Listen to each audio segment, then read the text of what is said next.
간혹 보면 믿음 생활을 열심히 하시는 분들이 이런 이야기를 하는 것을 이제 볼 수 있습니다. 자신은 큰 집을 봐도 그리고 좋은 차를 봐도 전혀 부러운 마음이 생기지 않는다. 왜냐하면 세상에 있는 모든 것들이 다 하나님의 것인데 이제 하나님은 나의 아버지시고 아버지의 것은 곧 내 것이기 때문이다. 그래서 그 좋은 것들이 다 내 것이라고 생각하며 산다라는 것입니다. 여러분은 이런 담대한 믿음에 대해서 어떻게 생각하십니까? 세상의 사람들이 다 가지고 있는 좋은 집들이나 좋은 차를 보면서 저게 다 아버지의 거니까 저건 다 내 거다 라는 생각을 하고 산다면 여러분 어떻겠습니까? 물론 이것에 대해서 그냥 그런 긍정적인 마인드를 가지고 살려고 하는 것이지 다른 뜻은 없었다고 한다면 그럴 수도 있겠다고 생각할 수도 있고 별 이의를 제기하고 싶지 않습니다. 하지만 아버지 것이 곧 내 것이라고 하는 그 발상에는 이제 좀 문제가 있다고 생각합니다. 여러분, 아버지가 그 뜻대로 자식들에게 나누어 주었다면 형이 동생 집에 들어가서 아버지의 것은 다 내 것이니까 네 것도 내 것이다 라고 말하는 것은 경우에 맞는 이야기라고 볼 수 없죠. 그러니까 하나님께서 하나님의 것임에도 불구하고 여러 다른 사람들에게 나누어 주셨는데 그게 하나님의 것이니까 곧 내 것이다 라고 생각하는 것은 그렇게 바른 생각은 아닌 것 같습니다. 근데 저는 그런 논리적인 이유보다도 그 말이 저한테 와닿지도 않고 또 영향도 없는 이유는 사실은 그 말이 무기력하게 들리기 때문에 그렇습니다. 전능하신 하나님이 나의 아버지라고 고백하고 사는 사람들의 모습을 믿지 않는 사람들이 볼 때 마치 자기 아버지가 수십억 부자라고 그렇게 자랑을 하면서도 매일 먹을 게 없어서 끼니를 걱정하고 또 라면으로 끼니를 때우는 사람처럼 보일 수 있다는 것이죠.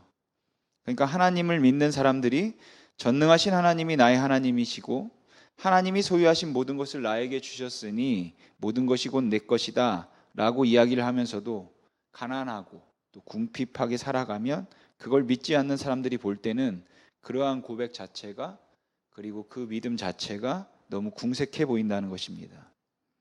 여러분, 전능하신 하나님, 우리에게 좋은 것을 주기 원하시는 하나님을 믿는다고 하면서 항상 쪼들리게 살아가고 그리고 항상 어렵고 궁핍하게 살아가는 것은 도대체 무슨 문제가 여러분 있어서인가요? 하나님이 그렇게 전능하신 분이라면 그리고 그 하나님이 우리에게 좋은 것을 주기를 원하신다면 그런데도 불구하고 예수 믿는 사람들과 하나님을 섬기는 사람들이 이 땅에서 그리 풍족하게 살지 못하는 이유는 도대체 어디 있는 것입니까? 그래서 우리가 교회에서 자주 들었던 이야기는 하나님이 아무리 부자라 할지라도 하나님이 아무리 전능자라 할지라도 그 하나님과 제대로 연결되어 있지 않으면 그 혜택을 누릴 수 없다는 설명이 이제 우리가 많이 들었던 이야기입니다. 이게 여러분이 생각이 나실지 모르겠는데 이제 하나님의 전능하심은 이제 무한한 저수지의 그런 수원으로 표현하고 그 전능하심이 수도관을 통해 우리와 연결이 되어 있는 것이죠. 그래서 수도꼭지만 틀면 물은 나오는 겁니다. 그러니까 하나님은 우리를 풍성하게 도와주시기를 원하시고 하나님은 그야말로 그 자원이 무한해서 한정이 없음에도 불구하고 우리는 그 수도꼭지를 틀지 않기 때문에 아니면 우리는 그 수도꼭지를 틀 줄을 몰라서 아니면 수도관 중간이 연결이 끊어져서 부족함을 느끼고 이제 갈증을 느끼고 있다는 것이죠. 그러면서 이런 예들을 들었던 것 같아요. 하버트 잭슨이라고 하는 선교사가 있었습니다. 그가 처음 선교지에 갔을 때 앞 사역자에게 차를 한 대 물려받게 되는데 이 차가 이제 아주 낡고 고물차라서 뒤에서 이 차를 밀어야지만 이제 시동을 걸 수 있었어요. 그래서 선교사는 이 차를 어떻게 잘 사용할 수 있을까 이것을 고민하다가 대책을 마련하게 됩니다. 우선은 일단 시동이 켜지고 나면 그 다음에는 웬만하면 이제 시동을 끄지 않는 것이 그가 생각해낸 이제 첫 번째 아이디어였습니다. 그리고 두 번째는 차를 주차시킬 때 항상 언덕 위에다가 주차를 하는 것이죠. 그럼 내리막길이 되니까 누가 밀지 않아도 차가 내리막길을 자연스럽게 내려오면서 시동을 걸면 되는 것입니다. 선교사는 이런 기발한 아이디어를 생각해냈습니다. 그렇게 선교사는 2년 동안 선교지에서 그 차를 타고 다녔어요. 근데 2년 후에 잭슨 선교사는 건강이 나빠져서 본국으로 이제 귀환하지 않으면 안 되게 되었습니다. 그래서 그의 후임자로 한 젊은 선교사가 오게 되었습니다. 잭슨 선교사는 그 후임 선교사에게 그 낡은 자동차를 인계해 주면서 2년 동안 자기가 어떻게 머리를 써서 이 차를 타고 다녔는지, 그리고 이 차를 타고 다니려면 어떻게 해야 되는지 하는 그 노하우를 후임 선교사에게 아주 자랑스럽게 설명해 주었습니다. 그런데 잭슨 선교사의 설명을 듣고 있던 후임 선교사가 가만히 듣더니 제가 생각할 때는 케이블에 문제가 좀 있는 것 같습니다 라고 말하고는 자동차 후드를 열어서 케이블 몇 개를 만지작 거렸습니다. 그리고 나서 시동을 켰더니 시동이 제대로 걸렸어요. 접촉 불량이었던 것이죠. 그러니까 접촉 불량이었던 것을 모른 채 2년 동안 언덕으로 끌고 가서 내려오면서 시동을 거는 불필요한 일을 이 잭슨 선교사는 했던 것입니다. 전능하신 하나님을 믿는 오늘날 그리스도인들의 모습이 이 잭슨 선교사의 모습과 너무 흡사하다라는 것이죠. 하나님과 접촉 불량인 것을 모른 채 헛고생을 하고 있다라는 것입니다. 그냥 나름대로 믿음으로 살려고 애를 쓰고 있기는 하지만 뭔가 접촉이 잘못되어서 지금 그 풍성하신 하나님의 은혜를 받지 못하고 있는 건데, 그 접촉 불량을 찾지 못한 채 그냥 어렵게 살아간다라는 것이죠. 그러니까 여러분, 몇백억 부자 아버지를 둔 아들이 끼니를 거르고 또는 라면을 먹고 있다면 그건 아무리 아버지가 부자라 할지라도 그 아버지를 누리는 법을 알지 못해서 생고생을 하고 있는 것입니다. 도대체 어느 부분이 또 왜 접촉 불량이 된 것인가요? 기도하지 않아서 그럴 것입니다. 11조 하지 않아서, 감사 생활을 하지 않아서 그럴 것입니다. 주님께 부르짖고 정말로 교회에 열심히 봉사함으로 하나님과 제대로 접촉만 되면 그러면 차고 넘치도록 하나님께서 복을 주실 것입니다. 그런데 그 접촉이 되지 않아서 그런 고생을, 또 고난을 겪고 있는 것이죠. 이게 전능하신 하나님을 아버지로 믿는 자녀들의 가난과 고난에 대해 교회가 주었던 대답 중에 한 가지입니다. 하나님은 전능하시지만 우리가 달라고 하지 않거나 아니면 그 전능하신 하나님 앞에 우리가 예쁘게 굴지 않기 때문에 하나님께서는 우리에게 그 좋은 것을 주시지 않는다는 이제 답이죠. 근데 저는 이런 입장에 솔직히 동의하기는 어렵습니다. 하나님의 선하심과 하나님의 주권에 대한 엄청난 혼동을 가져온다는 신학적 견해 때문이기도 하지만 이게 그냥 저의 개인적인 경험에서도 그렇게 잘 적용되지는 않는 것이기 때문에 그래요. 저는 현재 제가 누리고 있는 좋아 보이는 것들, 그리고 참 감사할 만한 모든 것들이 분명 하나님께로부터 왔음은 인정하지만 그 모든 것들이 전부 다 저의 기도와 선행의 결과라고는 생각하지 않습니다. 그러니까 하나님과 접촉이 잘 되어 있었기 때문에 하나님께서 저에게 이 모든 것들을 주신 건 아니라는 것이에요. 때로는 교만 때문에, 또 때로는 무지함 때문에, 때로는 게으름 때문에 저는 하나님께 기도하지 못한 적이 너무 많습니다. 솔직히 저는 기도를 해서 하나님께 얻었다기보다는 기도하지 않았는데도 주신 게 신기할 만큼 아무것도 하지 않았음에도 불구하고 하나님께서 주신 게 더 많죠. 제가 지금 누리고 있는 감사할 만한 모든 것들, 또 무언가 좋은 걸 제가 누리고 있다면 그것은 사실은 하나님의 선하심의 결과일 뿐이지 저의 선행의 결과는 아니라는 것이에요. 제가 기도했기 때문에 받은 건 아닙니다. 물론 기도해서 주신 것도 있겠죠. 그런데 기도 안 해도 주신 게 더 많다는 것이에요. 그러니까 물론 우리가 하나님과 연결이 잘 되어 있어야 하겠지만 그 연결을 물질적인 복들과 연결시켜서 기도해야 복받고 11조해야 복받고 봉사해야 복받는다, 아니면 계속 힘들어 라는 공식을 만들면 이 공식은 맞는 공식은 아닌 것 같다는 것입니다. 안 해도 주시기도 하시고 해도 안 주시기도 한다는 것이죠. 물론 저도 힘들 때가 있었고 어떤 문제에 봉착했을 때가 있었죠. 사실 저는 뭐 그런 문제에 봉착하게 되면 그 당시에는 너무 조급하기도 하고 또 너무 불안하기도 하고 너무 힘이 들어서 제 힘으로 문제를 해결해 보려고 무진 애를 쓰면서 또 왜 도대체 하나님은 나를 도와주지 않는가 하면서 불평하고 항의했던 적도 한두 번이 아닙니다. 그런데 지나서 돌아보면 그런 와중에도 하나님이 거기에도 계셨다는 것을 깨닫게 되죠. 그런데 저는 그렇게 시간이 지나 그것을 알게 되어서 감사한 적은 거의 없었던 것 같아요. 늘 부족했고 늘 불평이었고 늘 원망스러웠고 늘 답답했습니다. 근데 하나님이 거기에 계셨음을 나중에 이제 알게 되는 것뿐이죠. 또한 제가 굳이 이 하나님이라는 저수지와 연결되어 있어야 복 받는다는 것을 뭐 인정한다고 하더라도 정말 이 세상에는 고장난 수도꼭지가 너무 많다는 것이 또 혼란스럽게 만든다는 것이에요. 저희 집에도 이제 그런 수도꼭지가 하나 있는데 어떤 수도꼭지는 잠가도 잠기지가 않아서 마치 틀어놓은 수도꼭지처럼 물이 계속 나옵니다. 여러분 참 못되고 진짜 악한데 어쩌면 그렇게 잘 될까요? 누가 보아도 타인에 대한 배려라고는 하나도 없는데 그냥 욕심과 무정함으로 가득 차 있는데 어쩌면 그렇게 잘 사냐는 것이죠. 기도는커녕 주일 예배도 제대로 참석하지 않는데 정말 꾸준히 잘 됩니다.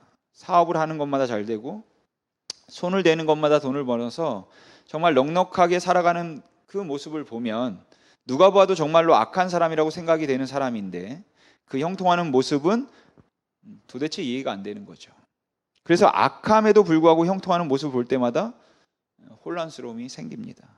근데 그런 모순과 그런 부조리 가운데 견딜 수 있는 것은 하나님의 선하심과 하나님의 주권에 대한 인정과 믿음이지 재물과 행위의 인과관계를 이해할 수 있기 때문은 아니다라는 것이죠. 이 저수지 이야기와 비슷하지만 뭐 좀 다른 것이 김치, 다르게도 이야기할 수 있는데 그냥 우리나라니까 김치 이야기라고 것이 있습니다. 저수지 이야기가 만일 하나님의 선하심에 근거한 것이라면 이 김치 이야기는 하나님의 정의로우심에 근거한 이야기라고 볼 수 있어요. 그래서 김치 이야기는 하나님의 정의로우심을 강조하는 것처럼 뭐 그렇게 보일지도 모르지만 사실은 하나님을 참 잔인하고 참을성 없는 분으로 만들어 버리는 것 같아서 아쉽습니다. 어떤 한 아이가 김치를 아주 싫어했답니다. 아이는 김치 먹기를 너무 싫어했는데 이제 엄마는 이 김치가 건강에 좋다고 먹으라고 계속 이야기를 하는 거죠. 그리고 아이는 계속 안 먹는다 하는 겁니다. 그렇게 엄마가 아무리 먹으라고 이야기를 해도 이 아이는 김치를 싫어하기 때문에 나는 김치를 안 먹겠다라고 끝까지 고집을 부렸고 나중에 엄마는 화가 나서 너 이거 안 먹으면 하나님께 혼난다 그랬습니다. 그래도 아이는 싫다고 하고는 자기 방으로 그냥 들어가 버렸어요. 근데 엄마가 설거지를 하는 중에 갑자기 번개가 치고 천둥이 치고 비가 쏟아지기 시작했습니다. 엄마는 혼자 방에 있는 아이가 걱정되어서 아이 방으로 가보았습니다. 그리고 문을 열고 들어가 보니까 이 아이가 침대에 엎드려서 기도하고 있었어요. 하나님 잘못했습니다. 이제는 김치를 먹을게요. 하나님 잘못했습니다. 아이는 자기가 김치를 먹지 않아서 하나님이 화를 낸 것이라고 이제 생각을 했던 것이죠. 당장은 그것이 교육적인 효과가 있을지 모르겠지만 이런 식의 교육은 사실에 근거한 것도 아니고 하나님을 공의로운 분으로 이해하기보다는 오히려 무정하고 잔인한 그런 분으로 오해하게 만들 수 있습니다. 그런데 그동안 교회는 이런 김치 이야기로 교인들을 때로는 유혹하기도 하고 때로는 권장하기도 하고 격려하기도 했던 것 같아요. 11조 하지 않으면 하나님께서 벌을 내리실 것이고 주일날 교회 빠지고 놀러 가면 하나님께서 다리 몽둥이를 부러뜨려 버리실 것이고 또한 하나님 앞에 온전하게 섬기지 아니하고 기도하지 아니하면 그 자식들이 잘못될 것이라는 위협에 교회를 빠질 수도 없고 헌금을 안 낼 수도 없고 그리고 교회 봉사를 안 할 수가 없었던 그러한 상황을 만들어서 교회가 어느 정도의 유익을 얻었는지는 모르지만 많은 사람들이 아는 하나님은 그냥 무서운 하나님입니다. 이게 사랑하심을 기반으로 한 경외함이 아닌 그냥 무서운 거예요. 두려운 거. 선하고 종교적으로 살 수 있도록 하기 위한 동기부여로는 저수지 이야기나 아니면 김치 이야기가 굉장히 그럴듯해 보이지만 그것이 사실이 아님을 보여주는 사람이 바로 욥이라는 사람입니다. 성경은 욥을 설명하면서 두 가지를 이야기하죠. 근데 이 두 가지의 조합이 굉장히 절묘합니다. 먼저 욥은 온전하고 정직하여서 하나님을 경외하는, 그러니까 당대 최고의 의인이었다고 성경은 이야기를 해요. 그리고 하나님도 그렇게 욥을 인정한다고 성경은 밝히고 있죠. 그리고 이 말은 잠언의 관점에서 보면 욥은 잠언적 그 지혜의 화신인 겁니다. 즉 하나님이 바라시는 길을 잘 알고 그 길을 똑바로 가는 사람이라는 것이에요. 그리고 또 하나 욥은 자녀의 복, 재물의 복을 받았다라는 것이죠. 근데 여기 보면 동방 사람 중에 가장 훌륭하다고 하는데 이건 동방 사람 중에 최고 부자라는 것입니다. 그러니까 욥이 대표할 수 있는 것은 최고의 은이라는 사실과 최고의 부자라는 것이죠. 그리고 이건 잠언적 지혜만을 놓고 보면 맞는 말이기도 합니다. 이게 구약의 일반적 지혜에 대한 입장이긴 한데 이제 전도서나 시편에 가면 그렇지 않은 경우를 볼 수 있죠. 지혜자라도 밥을 굶는다. 악인이 형통하고 잘되고 오래 산다. 이런 것들이 쉽게 찾아볼 수 있습니다. 아무튼 이 욥은 잠언적 지혜의 화신으로 당대 최고의 의인이고 최고의 부자였다라는 것이에요. 아마 욥의 친구들도 이런 욥을 아주 자랑스럽게 생각했을 겁니다. 왜냐하면 욥에게는 그의 친구들도 존경할 만한 경건함이 있었고 또 그리고 그 친구들이 부러워할 만한 풍요로움이 그의 삶 가운데 있었기 때문이죠. 그래서 사람들은 욥이 부자가 된 것은 그가 의롭고 경건하게 살았기 때문이라는 공식을 어렵지 않게 만들어낼 수 있었습니다. 그리고 누구든지 부자가 되고 싶으면 욥처럼 살라고 말할 수 있었죠. 그래서 하나님은 그 선하심과 전능하심으로 하나님을 잘 섬기는 사람들에게 복을 주셔서 욥처럼 부자가 되도록 하실 것이다. 그리고 형통하게 하실 것이다. 라고 쉽게 말할 수 있었고 가르칠 수 있었습니다. 하나님을 믿으라고 전도를 하면서 하나님을 왜 믿어야 하는지 제일 좋은 이유 본보기가 바로 이 욥이었어요. 그런데 이 욥이 하루아침에 망했습니다. 사업이 완전히 망했고 자식들이 다 죽었고 그리고 그 온몸은 만신창이가 되도록 다 병에 들었습니다. 그렇게 욥의 고난은 의롭게 살고자 했던 모든 사람들을 이제 혼란스럽게 하는 것이죠. 그리고 그 욥의 친구들도 너무너무 혼란스러웠습니다.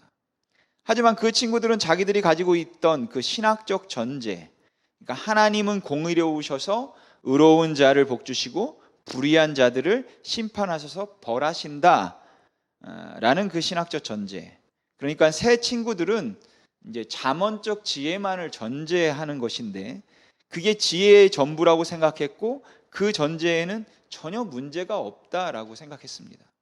만일 하나님께서 공의로우신 하나님이시라서 의로운 자에게 복을 주시고 불의한 자에게 벌을 주신다는 전제에 문제가 없다면, 이 전제에 전혀 문제가 없다면 여러분 그렇다면 결론은 하나죠.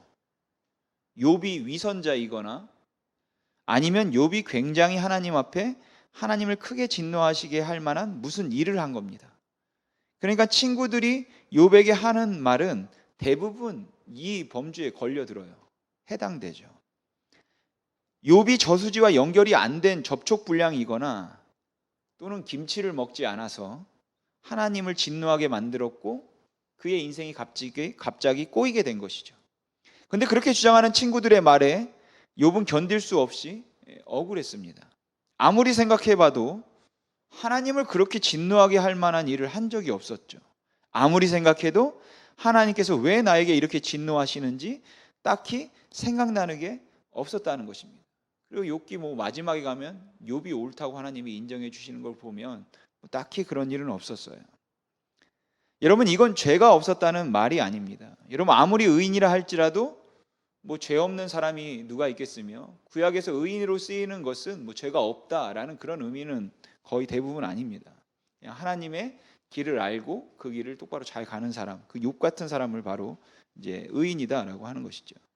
그러니까 아무리 하나님이 인정하는 의인이라 할지라도 하나님께서 뭐 손을 대겠다고 하신다면 그 앞에서 자기의 의를 드러낼 사람이 누가 있겠습니까? 하지만 자식을 다 잃어버리고 사업이 몽땅 망하고 온몸이 만신창이가 되도록 그렇게 하나님을 진노하게 할 만한 일이 떠오르지를 않는 것이죠. 없는 거예요.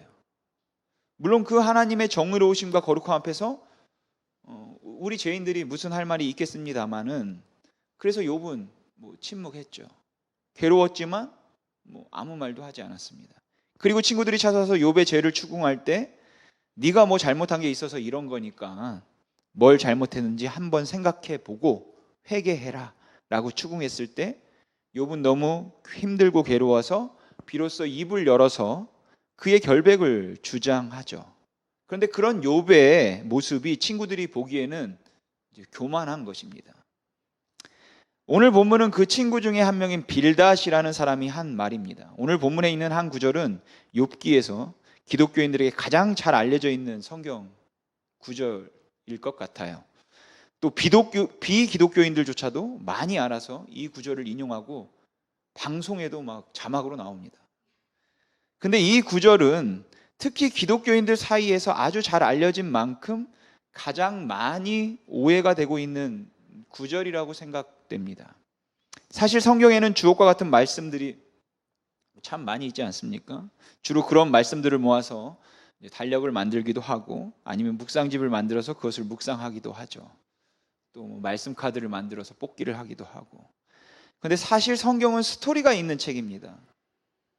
그렇기 때문에 모든 글에는 문맥이 있다라는 것이죠. 그러니까 성경은 그 스토리에 떼어서 그냥 그 구절만으로는 의미를 찾기가 어렵다는 것이에요. 물론 그 구절만으로도 이해되는 경우도 있겠지만 많은 경우 우리가 좋다고 뽑은 그 구절들이라고 할지라도 문맥 없이 읽으면은 잘못 이해되는 경우들이 허다하다라는 것이죠. 오늘 본문 7절 말씀은 너무도 유명합니다. 내 시작은 미약하였으나 내 나중은 심히 창대하리라. 여러분, 이 말씀은 기독교인들 가정이나 아니면 여러분들 여기 나가서 기독교 사업체 몇 군데만 들러봐도 쉽게 어렵지 않게 걸려 있는 것을 발견할 수 있을 겁니다. 참 많은 사람들이 좋아하는 위로가 되는 말씀이고 소망을 주는 말씀입니다. 근데 많은 사람들이 이 말씀을 하나님이 하신 말씀인 줄 아는데 사실은 하나님이 하신 말씀이 아니라 빌닷이 한 말이에요. 또 많은 사람들은 이 말씀이 하나님의 복 주심을 약속하고 있는 말씀인 줄 알고 있는데 사실은 회개를 촉구하는 말씀입니다. 그러니까 이 말씀은 사실은 그렇게 위로가 되는 말씀이 아니라 어떻게 보면은 두려운 말씀인 것이죠. 이런 빌닷의 이 말은 저수지 이야기나 아니면 그 김치 이야기를 전제로 한 것입니다. 우선 빌닷은 하나님의 정의와 하나님의 공의를 타협할 수 없다라는 것을 강조해요. 그래서 빌닷은 4절에서 그 욥의 10명의 자녀들이 그렇게 사고에 의해서 몽땅 다 죽임을 당한 것은 그 자녀들이 하나님께 범죄했기 때문이다 라고 말하죠. 그러니까 하나님 앞에 범죄했기 때문에 그 자녀들은 하나님의 벌을 받아서 죽은 것이니까 자식들의 죽음에 너무 슬퍼하거나 분노하지 말고 욥 너라도 하나님 앞에 지금이라도 회개하고 청결하고 정직하면 하나님께서 그 잃어버린 것들을 다 도로 찾게 해주실 수도 있고 더 채울 수도 있다는 말을 지금 하고 있는 것이에요. 즉 지금 다 잃어버렸지만 낙심하지 말고 실망하지 말고 회개하고 하나님 앞에 청결하게 살면 하나님께서 다시 다 주실 수 있다는 말을 하는 것입니다. 그런데 이 빌닷이 한 말은 사실 우리에게는 그렇게 낯선 말이 아닙니다. 왜냐하면 고난을 당하거나 슬픔을 당한 사람들을 찾아가서 우리가 하는 말들도 주로 이런 말이기 때문에 그래요. 하나님은 전능하신 하나님이시잖아. 하나님은 선하신 하나님이시잖아. 그러니까 힘들 때 낙심하지 말고 오히려 더 열심히 기도하고 흔들리지 말고 교회 생활 잘하면 그 전능하신 하나님께서 꼭 복을 주실 거야. 하나님은 전능하신 하나님이라는 말도 맞는 말이고 낙심하지 말라는 말도 좋은 말이고 그리고 열심히 기도하고 흔들리지 말라는 말도 정말 틀리지 않는 말인데 이 말의 조합은 사람들을 굉장히 혼란스럽게 만든다는 것이죠. 전능하신 하나님이시잖아. 그러니까 우리가 하나님께 낙심하지 말고 이럴 때일수록 더 기도하자. 그래서 그 하나님을 놓치지 말고 붙들도록 하자. 라는 말은 굉장히 맞는 말이고 중요한 말임에는 저도 전적으로 동의를 하는데, 이 기도와 종교적인 열심이 하나님의 전능하심을 경험하도록 하는 열쇠라고 한다면 현실적으로도 공감이 잘 안 되지만 이 전능하심이 왜 꼭 물질적인 그런 형통함으로만 경험되어야 하는가라는 것에 대해서도 의문이 생긴다라는 것이죠. 그리고 그리 성경적이지도 않습니다. 여러분, 하나님의 전능하심은 120까지 살고 건강하게 살아야지만 경험되는 것이 아니라 부활해서 궁극적으로 경험되고, 하나님의 선하심은 재물에 의해서 경험되는 것이 아니라 우리가 그 유업을 이어받을 때까지 우리와 끝까지 동행하심으로 경험되는 것이라면, 하나님의 전능하심에 있어서 우리의 근본적인 문제는 기도와 열심의 부족이 아니라 우리의 생각이 너무 세속적이라는 것에 있다라는 것이죠. 전능하신 하나님을 믿었던 우리의 믿음의 선조들은 애굽의 보화보다 오히려 잠시 고난을 받는 것을 더 귀히 여길 수 있었고, 잠시 받는 환난에 경한 것이 장차 우리가 누릴 영광에 좋게 비교할 수 없다고 고백하고 그 고백을 붙들고 살았는데, 오늘날 그리스도인들이 믿는 하나님의 전능하심은 슈퍼맨이나 또는 알라딘의 지니의 능력을 의미했다는 것이 문제라는 것이에요. 여러분, 슈퍼맨의 관점에서 보면, 그리고 알라딘에 나오는 그 지니의 관점에서 보면, 솔직히 우리가 믿는 하나님은 그렇게 능력 있는, 여러분 하나님의 전능하심 경험하고 있습니까? 그렇게 능력 있는 하나님으로 경험되지 않아요. 별로 할 수 있는 것도 없는 것 같고, 말만 거창하게 했지 실제로 해주는 것도 별로 없어요. 근데 이렇게 말하면 좀 경망스럽고 안 될 것 같기에, 그래도 경건하게 살고자 하면 저수지 이야기나 아니면 김치 이야기가 그나마 하나님의 전능하심의 기대감을 가지고 살아가게 만들 수 있는 근거가 되기도 하겠죠. 하지만 그런 것보다는 우리의 관점과 세계관이 달라지지 않으면 여러분, 하나님의 전능하심은 온전히 경험될 수 없다고 생각합니다. 결론적으로 말씀드리면 그것이 우리의 악함 때문이든 아니면 세상의 악함 때문이든, 세상이 점점 악해져서 오늘날 그리스도인들, 우리들은 너무 세속적이라는 것이죠. 아니, 세속을 합리화시키는데 너무 능숙해져 버렸다는 것이 더 적합한 표현인지도 모르겠습니다. 물론 이 말에 제가 이해가 되지는 않습니다. 여러분, 오늘날 그리스도인들, 즉 우리는 그 옛날 믿음의 선조들처럼 정말로 하나님의 나라를 바라보며 그 복음의 증인으로 어떻게 하면 내 삶을 통해서 하나님을 영화롭게 하며 하나님의 나라가 이루어지며 하나님의 통치가 드러날 수 있을까를 생각하고 하나님 앞에 헌신하면서 살아갔던 그 옛날의 믿음의 선조들처럼, 그 삶의 현장에서 하나님의 능력을 경험했던 그들처럼 그렇게 신앙생활을 하는 것이 아니라, 어떻게 하면 이 땅에서 내가 조금 편안하고 잘 살 수 있을까 하는데 그 목적이 있는 것 같다라는 것이죠. 교회에서도 어떻게 하면 교회가 조금 더 부흥하고 성장할 수 있을까라는 것만 생각을 하고 있었지, 어떻게 하면 하나님이 기뻐하시는 일을 할 수 있을까라는 것에는 별로 관심이 없더라는 것이죠. 예를 들면 마태복음에서 예수님께서는 이방인처럼 많이 구해야 들을 줄로 생각하지 말고 너희는 먼저 그의 나라와 그의 의를 구하라, 그리하면 이 모든 것을 너희에게 더하시리라 라고 말씀하셨습니다. 근데 부자가 되는데 온통 마음이 빼앗겨져 있는 천국 백성들은 먼저 그의 나라와 그의 의를 구하라는 것을 부자가 되는 비결로 보았죠. 그러면 저수지 이야기가 굉장히 유효해지는 것입니다. 그러니까 먼저 그의 나라와 그의 의를 구하면, 즉 기도 열심히 하고 성역 공부 열심히 하고 헌금 열심히 하고 교회 봉사 열심히 하면, 그러면 하나님께서는 재물을 넘치도록 주시는 것이에요. 그런데 여러분, 하나님께서 말씀하시는 너희는 먼저 그의 나라와 의를 구하라고 했을 때 이 먼저는 시간적 순서를 의미하고 있는 것이 아니라 사실은 변화되는 가치관을 가리키는 것입니다. 이건 하나님을 의식하기 시작하는 그 새로운 피조물, 그 새로운 피조물의 삶의 방식을 의미하는 것이에요. 그래서 물질적 풍요에 최고의 가치를 두지 않고 하나님의 통치와 동행에 최고의 가치를 두라는 것입니다. 물론 이게 굉장히 힘든 일이다라는 것을 저도 잘 알죠. 왜냐하면 세상은 온통 다 물질로 여러분 가득 차 있기 때문에 그렇습니다. 이런 세상의 풍조를 역행하는 것은 단순히 힘이 드는 것뿐만 아니라 무모하고 그리고 위험하기조차 한 일입니다. 근데 여러분, 그게 예수 믿는 것입니다. 그게 예수 믿는 사람들인 것이에요. 너무 무정하게 들릴 수 있을지 모르겠지만 하나님은 전능하신데 왜 나를 이렇게 힘들게 만드십니까? 라는 이 질문 자체를 우리들은 좀 다시 생각해 봐야 할 필요가 있다라고 생각합니다. 우리는 너무 오랫동안 이 저수지 이야기나 김치 이야기를 그 질문의 답처럼 생각했습니다. 하지만 그 답이 바로 세속적인 가치관을 옹호하고 합리화시킨다는 생각을 하지는 않았어요. 심지어는 그래서 기도 많이 하고 교회 봉사를 열심히 하도록 했던 그럴듯한 현상마저도 하나님과의 동행이 아닌 교회 성장의 목적을 둔 상술로 포장을 해버렸다라는 것이죠.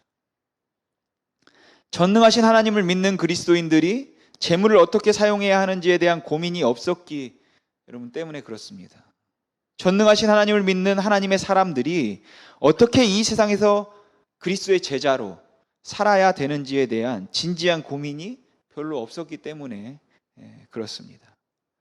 세상은 다 그럭저럭 비슷하게 사는 것이라고 생각하고 전능하신 하나님을 믿기 때문에 어떻게 하면 그 하나님과 접촉이 잘 되고 하나님을 노를 바라지 않도록 하나님의 비위를 잘 맞춰드려서 어떻게 그 전능하신 하나님이 나에게 복을 주실까? 어떻게 하면 내가 이 땅에서 풍성하게 잘 살 수가 있을까? 하는 것에 우리의 궁극적인 가치관을 두고 또 그것을 자꾸만 합리화시켰다는 데에 대해 문제가 있다는 것이에요.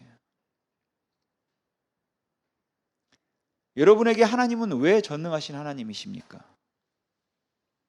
그분의 전능하심 앞에서 여러분들에게 주어진 재물, 재능, 이것을 여러분 어떻게 이해하시겠습니까? 여러분들은 혹시 시작은 미약해도 나중에는 심히 창대케 하시는 그 하나님에게서 하나님의 전능하심을 여러분 기대하십니까? 사실은 지금은 좀 부족하지만 나중에 하나님께서 크게 해주실 것이라는 이 말이 너무 힘이 되는 말이라서 지금의 저 자신에게도 야, 지금은 이렇게 좀 조그만하지만 교회가 나중에는 창대케 될 거야.